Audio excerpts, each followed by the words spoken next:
What's up, guys? Hey, happy 2022. Hopefully you're off to a great start for this year, that you had a wonderful Christmas, good time with family, friends, and hopefully rest.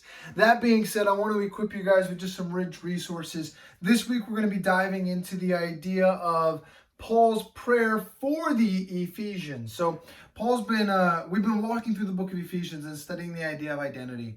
We've talked about Recently, we've talked about how the mystery of the gospel is revealed, and we know that the gospel is intended for all people. You know, Paul pretty intentionally says it's not just intended for the Jews, it's actually intended for the Jews and the Gentiles.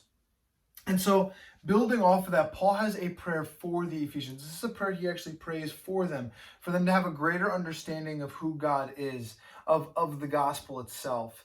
And so Paul kind of concludes this section, this piece, this portion that we're kind of taking and breaking apart of the letter. And he's kind of like, listen, I just want to take a second. I want to pray for you. And he prays for them to have a better understanding. And so what we're going to kind of pull from that is, listen, number one, are we praying for our friends, our family to have a better understanding of who God is? Are we praying for ourselves to have a better understanding of who God is? And do we know where that better understanding comes from? Do we understand that the true nature of the gospel, the true nature of who God is, comes through his word, through prayer, through his spiritual disciplines, through studying and worshiping him. And so it's so important that we recognize that, especially as we get questions and thoughts and concerns and challenges. So all that to be said, it's something that I'm excited to jump into. Something that I want to equip you guys with is just questions like, listen, asking your kids, hey, who is someone that you would like to pray for, that they would have a better understanding of who God is? How can, even as a parent saying to your student,